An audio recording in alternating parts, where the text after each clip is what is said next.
Chegou a hora de ouvirmos a palavra de Deus. Momento da palavra. Momento da palavra. Graça e paz. Continuamos com os nossos cultos online, também nossa EBD online. E espero que você e sua família estejam bem. Nós estamos tentando ainda nos adaptarmos, né, nesse tempo de quarentena. Vamos dar início nessa manhã, para você que está nessa manhã, para você que vai ser nessa tarde, em mais esse estudo que está em cima da Palavra e Vida, né? A revista Palavra e Vida, é a vida do apóstolo Paulo. Nós temos visto agora nesse tempo. Espero que o Senhor esteja nos abençoando, né, através desse ensino, desse estudo, e que possamos também colocar isso em prática. Não adianta só nós aprendermos, nós precisamos também colocar aquilo que aprendemos em prática. Nós estamos aí no mês da família, terminando aí, né? Estamos no meio do mês, mais para o finalzinho, dia 21. Dia 21 que eu estou gravando, né, esse curso, essa aula. Eu e minha família, né, na EBD. A importância de termos que ir à EBD, mas também de estarmos em família na EBD. Que a sua família esteja sendo também grandemente abençoada, você, seus filhos, seu marido, sua esposa, nesse tempo, mesmo assim retirados em quarentena, mas aprendizes, né, discípulos do Senhor, aprendendo aquilo que Ele tem para nos ensinar, e em família é muito melhor. Então você que pode aí, separe o seu material, pegue sua Bíblia, se prepare para iniciarmos mais esse estudo da vida de Paulo. A lição da revista é a lição de número 4. Para essa lição você precisa ler, né, ou precisa ter lido o texto de Efésios, capítulo 1, o capítulo 2 e também o capítulo 3. A leitura é um pouco extensa, mas é de suma importância para entendimento e aplicação na nossa vida pessoal. O livro de Efésios é um livro com uma característica bem interessante, né, da mente de Paulo, e a quantidade de elementos que ele traz para a nossa vida cristã, ela é imensa, e também sobre a pessoa de Cristo e sobre a sua obra aqui na terra, e aquilo, ensinando para nós também aquilo que nós precisamos fazer. Então é necessário que você não só leia a revista, também não só escute, né, pelo áudio, mas que você também acompanhe a leitura, faça a leitura bíblica. A revista é um material muito bom, que tem nos abençoado nesse tempo, né? Mas nós sabemos que ela é a palavra secundária, mas nós temos a fonte principal, e a fonte principal é o próprio texto bíblico, a palavra de Deus escrita, que nós temos em nossas mãos. Então não deixe de ler a Bíblia. Coloque em sua agenda. Sei que é um tempo atípico, em que, quando nós estamos em casa, muitos afazeres, mas coloque em sua agenda um tempo de leitura bíblica, o seu tempo de oração. Não deixe de fazer o seu jejum e mantenha a sua vida cristã em dia, não se afaste. Há pouco tempo, nosso pastor nos falou sobre as pessoas que se afastam da chama, né? E que a chama e o calor vai se apagando. Não deixe que o calor se apague. Não deixe que sua chama se apague. Esteja constantemente se aquecendo. E leia e pratique e faça da sua vida cristã uma vida cristã verdadeira. Amém, meu irmão? Deus esteja abençoando e que o Espírito Santo de Deus esteja iluminando a nossa mente, o nosso coração, para que nesse tempo possa brilhar aquilo que Ele mais quer em nosso coração e isso possa fazer uma mudança real, né, em nossa vida.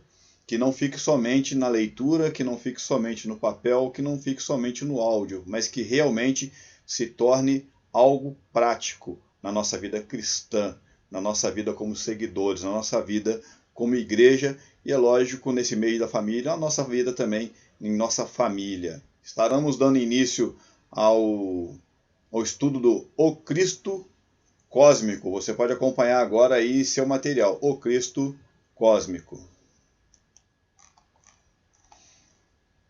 Então a obra de Cristo ela tem uma dimensão muito mais profunda do que as nossas igrejas costumam abordar. Às vezes nós temos uma abordagem em nossas igrejas que ela é sobre a salvação da nossa alma, sobre a salvação das pessoas, sobre os mistérios, né, sobre os ministérios. Mas a revista vem trazendo para nós que o Senhor, que Cristo é muito mais do que isso, não é só apenas isso, mas ele tem uma ideia de senhorio do universo, um criador de uma nova ordem de Deus. Então Deus vem trazendo uma nova ordem e através do ministério de Cristo, essa nova ordem é colocada diante de nós. Em Efésios, Paulo fala um pouco do mistério da vontade de Deus, que não fora revelado antes, mas só agora Deus unindo os judeus e também os gentios. Então havia um mistério, né, por trás, alguma coisa que era desconhecida, e Paulo logo entende que isso foi aberto em sua mente para ele. E ele está agora passando para nós, que é a união dos judeus e dos gentios. Isso é, como nós estudamos nas aulas passadas, que Cristo não veio apenas para os judeus, né? Cristo veio para o mundo, para todas aquelas pessoas que o aceitarem, né? E seguindo o texto, e todas as coisas, tanto no céu quanto na terra, onde se convergir em Cristo. Efésios capítulo 1, verso de 9 a 10, que nos diz assim: e nos revelou o mistério da sua vontade, de acordo com o seu bom propósito que ele estabeleceu em Cristo, isto é, Deus. E isto é, de fazer convergir em Cristo tudo quanto existe, todos os elementos que estão no céu, como os que da terra, como os que estão na terra, na dispensação da plenitude dos tempos. Então, todas as coisas criadas, a gente vê que é uma convergência em Cristo. Então, tudo começa com Cristo e também tudo terminará com Cristo. Primeiro, o livro de João, capítulo 1, verso 3, vai dizer que tudo foi feito por intermédio de Cristo, e nada do que foi feito sem ele haveria de se fazer. Então, tudo começou lá em Gênesis, a gente já vê a ação do nosso Senhor Jesus Cristo. Ele tem uma dimensão cósmica, né? Este mistério é manifestado pela igreja aos principados e potestades espirituais. Efésios, capítulo 3, verso 9 e 10. A igreja ensina às potestades o mistério de Deus, que começa pela união dos homens e termina com o destino do universo. Então há um mistério que foi revelado, que é necessário aqui como igreja a união dos homens. Nós vemos as igrejas sempre unidas. É na igreja onde não tem raça, não tem cor, não tem sexualidade. Somos todos imagem de Jesus Cristo. E essa união, ela tem um destino no universo. Então, em Cristo, Deus está criando não apenas um novo povo ou uma nova raça, mas um mundo novo. Pelo que, se alguém está em Cristo, nova criatura é. As coisas velhas já se passaram, eis que tudo se fez novo. Então, no texto criatura, né, vem do grego ktisis, em Romanos 1, 20, refere-se ao mundo criado. Seu sentido em 2 Coríntios 5,17 é mais do que moral. Então a gente vê essa criação do novo mundo é muito mais do que moral, de ser bem ou mal, de ser certo ou errado. Tem sentido cósmico, mais universal e também material. Não é se alguém está em Cristo não bebe, não fuma, não adultera. Esse sentido ele é cósmico. Se alguém está em Cristo, faz parte de um novo mundo de Deus, um novo mundo que Deus está criando, que Deus está preparando, né, para mim e para você e para aqueles que aceitaram Jesus. Nós, né, a igreja, somos o início desse novo mundo que Deus está criando. Não apenas novo povo, não apenas uma nova raça, mas um novo mundo. Esse Aldous, ele veio aí que entende que esse mundo novo é a partir de uma criação da tecnologia. De acordo com a tecnologia vai melhorando, o mundo também há uma alteração, né, no mundo criado. Mao Tse quis criar o novo homem, né, uma mudança aí no interior do homem. É um produto político, social. Mas o novo homem e o novo mundo surgem em Jesus. Isto é uma obra divina em Cristo, não humana. Muitos homens tentaram mudar o mundo ou tentaram fazer com que a tecnologia mudasse o nosso mundo criado. E alguns outros homens tentaram mudar o homem, a pessoa, o ser humano.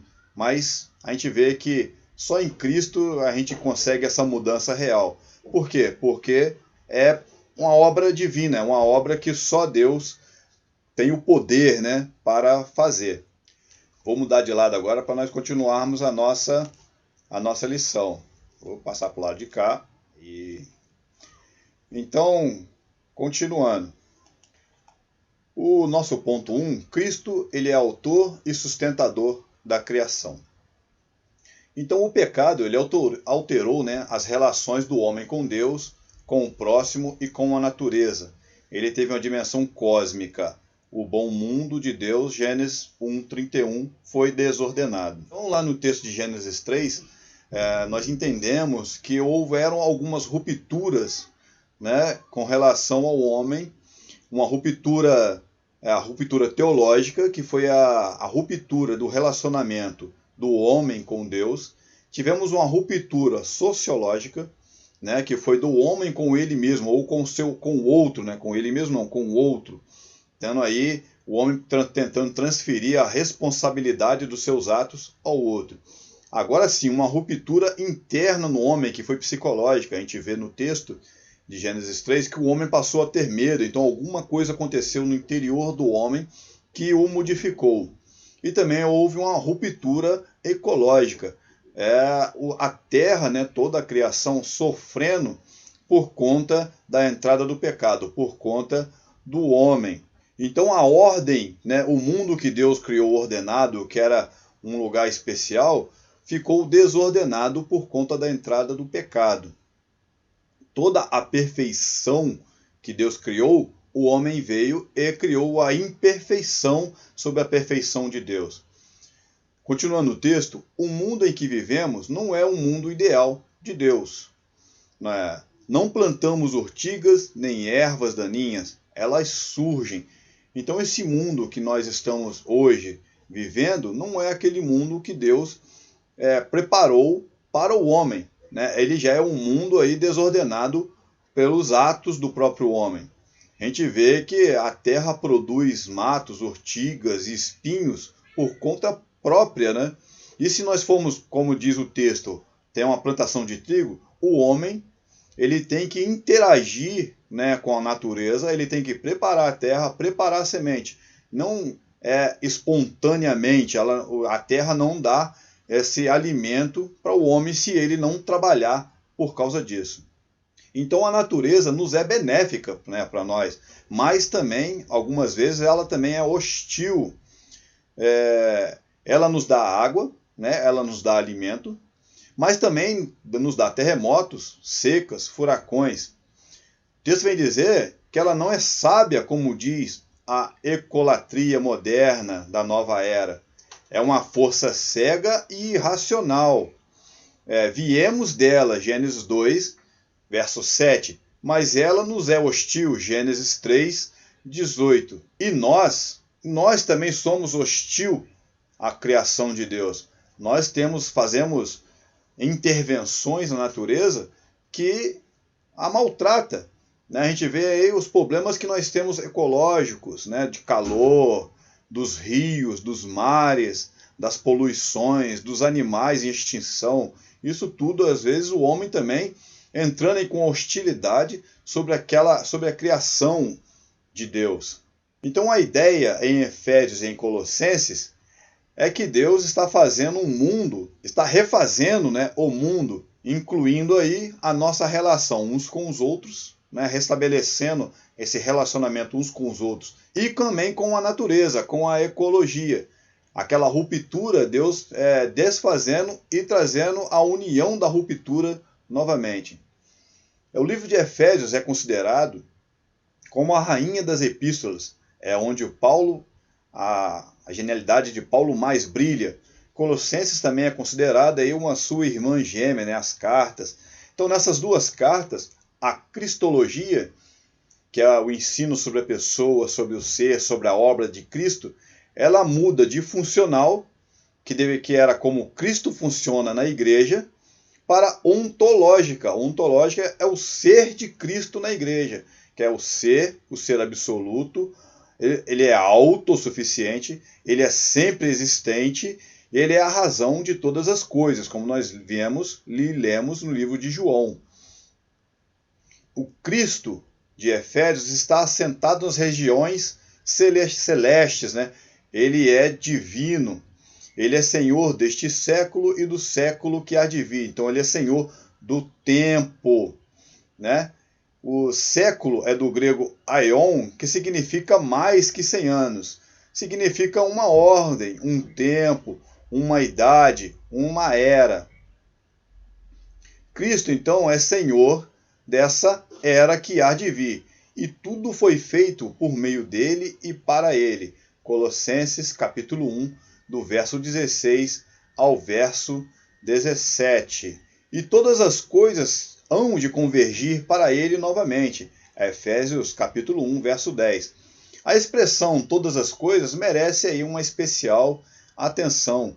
O grego é tampanta, neutro, não é masculino nem feminino, não é gente, é coisa. Refere-se ao mundo material, esse mundo que está se acabando, esse mundo que está desordenado. A queda, ela afeta esse mundo ecológico, esse mundo criado.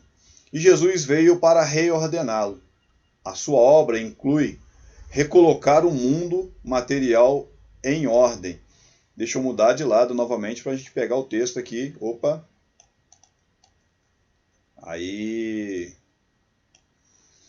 Então, Cristo, assentado nas regiões celestes, ele é para ele, tudo converge nele e tudo terminará nele. Ele é autor e sustentador da criação, mas é também o seu propósito. Então, o propósito da criação também está em Jesus. A criação foi feita por ele e também para ele, e voltará também para ele. Tudo terminará nele. Ele é autor de todas as coisas no céu e todas as coisas na terra.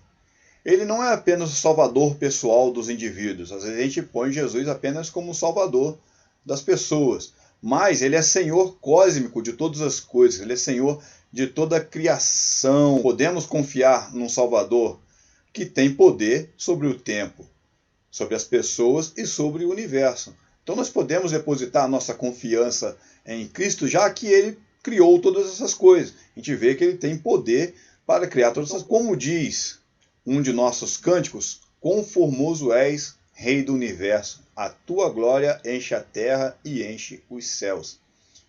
O Filho é o Rei do universo. Jesus é o Rei de todo o universo criado. O nosso ponto 2, né, é o novo mundo de Deus. Como será, né? Se Deus está criando um novo mundo, como será esse novo mundo? Embora bem sustentado em Paulo, essa ideia não foi inventada por ele, né, por Paulo. Não é estranha aos demais autores da Bíblia. Nós lemos na visão de João, e o que estava sentado sobre o trono disse: eis que faço nova todas as coisas. E acrescentou: escreve, porque essas palavras são fiéis e verdadeiras. Então, em Apocalipse 21, verso 5. Então a gente vê que há um refazer de todas as coisas materiais, né? A gente entende que são todo o mundo, todo o cosmo. Agora vem o novo mundo que Deus está criando em Jesus. Então há aí uma nova criação, né, sustentada pela palavra. No final da Bíblia, em Apocalipse 22, quando a obra de Cristo chega à sua consumação, o Éden está de volta. Aquele tempo que nós fomos expulsos do Éden, no final dos tempos, esse Éden está de volta, que é aquele lugar de felicidade, é aquele lugar de ordem, é aquele lugar onde existe a perfeição de Deus. Em Gênesis capítulo 3, o homem ele é expulso, né, do paraíso. Mas em Apocalipse capítulo 22, ele é readmitido ao paraíso. Tudo o que perdeu na queda, na entrada do pecado, é recuperado em Cristo. Ele recupera na pessoa de Cristo, no ministério de Cristo. Então reaparece a árvore da vida, Apocalipse 22, capítulo 2, em que seus frutos eles são para alimento, né, e suas folhas para a saúde. E a consumação da obra de Cristo nos devolve o que a queda tirou.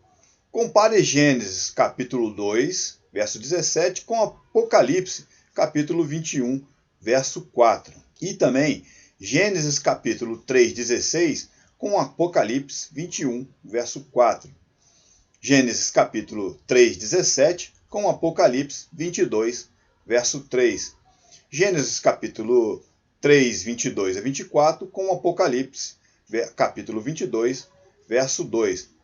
O que perdemos, tudo aquilo que nós perdemos, as rupturas que nós tivemos com a queda, com a entrada do pecado, nos é devolvido em Cristo. Então, o novo mundo traz uma nova natureza totalmente benéfica ao homem. Água, alimento e saúde. As perfeições, as perfeitas provisões de Deus, as perfeições de Deus, a obra perfeita e ordenada do Senhor. A razão é porque agora as primeiras coisas são passadas, né? Como diz Apocalipse 21, 4. E Cristo tudo novo faz. Então Cristo aí fazendo todas as coisas novas. Então Deus, Jesus, né, através de Jesus, todas as coisas foram criadas. Através de Jesus também todas as coisas vão ser reordenadas. E nós estamos vendo aí como é, né, essa nova criação, como vai ser esse novo mundo de Deus, em que tudo aquilo que nós perdemos, nós reencontramos. Então qual é o nosso lugar nesse novo mundo de Deus? É o nosso ponto número 3. Qual é o nosso lugar? Você sabe qual é o seu lugar nesse novo tempo? Qual é o seu lugar nesse novo mundo, nessa nova criação? Nosso ponto 3 traz assim, Efésios capítulo 1, verso 22, vemos que todas as coisas foram subjugadas a Cristo, inclusive as do mundo vindouro, né? Efésios 1, 21. E ele as deu à igreja. Olha a responsabilidade que nós temos como igreja dentro desse novo processo, desse novo mundo. E isso tudo que nós temos aprendido e fazemos aqui nesse mundo, né, que é caído, é uma preparação para o mundo que vai ressurgir. E isso é fantástico. A igreja é o lugar aonde nós vamos, né? Mas ela não é um lugar só de entretenimento. Então a gente não pode considerar a igreja, principalmente nesse tempo em que nós estamos um pouco afastados, como fica o nosso coração, né? Com esse afastamento, né, do templo, da igreja. Mas a igreja, a gente sempre tem que lembrar que a igreja somos nós. Então mesmo que a igreja esteja com as portas fechadas, as portas do meu coração, as portas do seu coração, elas têm que estar abertas. E eu preciso estar sempre me alimentando, como nós dissemos, né, no início do estudo. É necessário que eu volte algumas raízes, alguns aspectos, né, anteriores, quando foi mais próximo à minha conversão, e retorne aquelas coisas que eu fazia, ler mais, orar mais, conversar mais com Deus, jejuar, trazer a palavra a outras pessoas, compartilhar, ajudar o próximo. Então são coisas que são pertinentes, né, à vida cristã. Então a igreja, né, ela não é uma instituição humana ou social. Ela não é uma instituição só para nós nos encontrarmos. Não é só entoar cânticos, né? Às vezes a gente vai na igreja, a gente tem uma ideia diferente de louvor, né, que são apenas a entoação de cânticos. Não é só isso. Ela não é apenas programas especiais. A gente conversa muito sobre... E quando os programas especiais acabarem? O que será da igreja? E quando as igrejas fecharem as portas, igual agora nesse momento em que estamos vivendo? O que será da igreja? Ela termina? É o fim da igreja? Será que esse tempo de pandemia ele é realmente o fim da igreja? Ou será que a igreja ainda vive dentro de mim? Então eu não posso ficar preso achando que a igreja é apenas um lugar de entretenimento, onde eu vou lá e deixo um pouco do meu tempo ali. Ela é muito mais do que isso. Ela é um local de treinamento, né, para esse novo mundo que está sendo criado e edificado através de Jesus, né? Então a igreja vai fazer parte de um novo mundo de Deus, sendo ela apenas a ponta da lança. Nós podemos dizer que é apenas a ponta do iceberg, mas é também reinar com ele, né, com Deus. Nesse momento agora, a igreja ela é militante, está aí militando contra as hostes do pecado, contra a preservação, né, de si mesma. Mas vai ver o tempo em que ela vai ser triunfante, ela triunfará, né, com Jesus sobre todas essas coisas, sobre a morte e também sobre o pecado. E isso todos nós sabemos, ou nós ouvimos, mas nós precisamos tomar isso como verdade. Nós sabemos que em Jesus tudo isso é verdade. Mas a igreja ela é triunfante de quê? Né? De que problemas e de que lutas humanas? Né? Das contrariedades deste mundo? Não. A igreja será triunfante sobre o poder do mal, né? E o caos do mundo. De o que nós vamos triunfar? Nós vamos triunfar sobre o mal, né, que o pecado trouxe sobre a vida do homem, sobre o mundo, né, que tenta destruir e atrapalhar a obra de Deus. Isso é o que nós estamos aprendendo. Em Lucas capítulo 10, verso 19, a igreja recebeu o poder para pisar escorpiões, símbolo do mal. Então aí é onde há o veneno, né? Então a igreja ela será vencedora sobre todo o poder do maligno. A sua vitória ela será global. A vitória da igreja ela não vai ser institucional, não vai ser local, ela vai ser global. A igreja julgará o mundo e o mal com o Senhor, triunfante. A gente vê isso em Mateus 19, 28 e também em Lucas 22, 30. E desfrutará da vitória de Cristo, né? Todos nós estaremos desfrutando dessa perfeição, né? Deste novo mundo. O nosso triunfo não é apenas para esta vida, né? Nosso triunfo, aquilo que nós estamos aprendendo aqui, não é apenas para este mundo, mas é para uma nova ordem de Deus, para o mundo em que Cristo será o Senhor de todo o universo e que está sendo criado por Ele. Então a igreja ela desfrutará deste novo cosmos, né? E diz o texto de Apocalipse 21, e vi um novo céu e uma nova terra, porque já se foram o primeiro céu e a primeira terra, e o mar já não existe. Apocalipse 21, capítulo 1. Então a gente vê aí que existe toda uma nova criação. A salvação, ela é mais que libertação do fogo do inferno. É identificação com o Cristo. É lugar de honra no novo mundo do Senhor. Nós o desfrutaremos deste novo mundo. Em Cristo, somos mais do que vencedores, como nos afirma o texto de Romanos, capítulo 8, 37. E nós não podemos deixar, precisamos pensar e agir sempre que aprendemos algo novo. Pensar e agir, o ponto 1. O pecado, ele é um desastre. Ele perturbou o relacionamento do homem com Deus, com o próximo e com a natureza. Ele perturbou a ordem de Deus.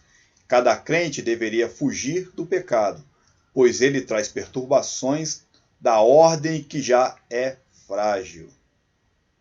Então nós precisamos ter muito cuidado com o pecado que traz essa perturbação à ordem perfeita que Deus criou. A obra de Cristo é destruir o poder do pecado e do seu autor, 1 João 3,8. E ele construirá um novo mundo. A igreja é a ponta da lança desse projeto de Cristo. Cada convertido é uma nova pedra a mais na construção do novo mundo.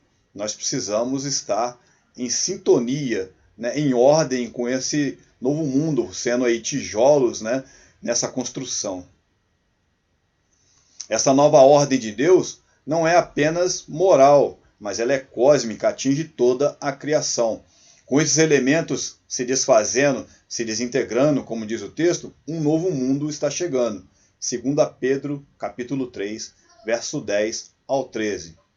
Sim, nós esperamos não apenas um céu, mas um novo universo, um novo mundo, em que a paz e a justiça reinarão, porque o pecado não mais existirá. Apocalipse 21, do verso 3 ao 5. Cristo foi preparar-nos um lugar, não um quartinho, mas um mundo novo. Então, meu irmão, chegamos ao fim de mais essa lição e eu tenho certeza que ela abençoou a sua vida assim como abençoou a minha, sabendo que Cristo, né, se elevou aos céus e está criando um novo mundo, uma nova ordem. E também eu preciso sempre saber que esse tempo em que eu estou aqui, né, vivendo em comunidade, eu estou me preparando para este novo mundo. Será que se Cristo voltasse neste momento, eu estaria apto, né, a viver neste novo mundo? Será que eu estaria apto, né, a viver com o meu próximo? Será que eu estaria apto a realmente ser reinado, né, a realmente ser um servo do Senhor? São algumas coisas que eu me perguntei e me pergunto que o que falta? Será que me falta alguma coisa nesse contexto de novo mundo? Eu espero que o Senhor te abençoe e te guarde mais essa semana que estamos entrando, né? E nos vemos, né, no culto à noite, né? Continuamos ainda online. Deus abençoe você, Deus abençoe a sua família e não falte ao culto online. Esteja mantendo a sua chama acesa, a sua chama aquecida. Não deixe de ler a Bíblia, é a nossa fonte de vida. Não deixe de orar, né, a Deus. Ele deseja que os seus sejam dependentes dele, né? Não deixe de jejuar, né? O jejum, ele é benéfico à nossa cristandade. E Deus esteja te abençoando, você e sua família, em nome de Jesus. O amor de Deus, nosso Pai, e as graças redentoras de Jesus Cristo, eterno Filho, as comunhões e consolações do Espírito Santo de Deus, seja conosco, com a sua igreja, com todo o Israel de Deus espalhado pela face da terra, desde agora e para todos sempre. Amém e amém.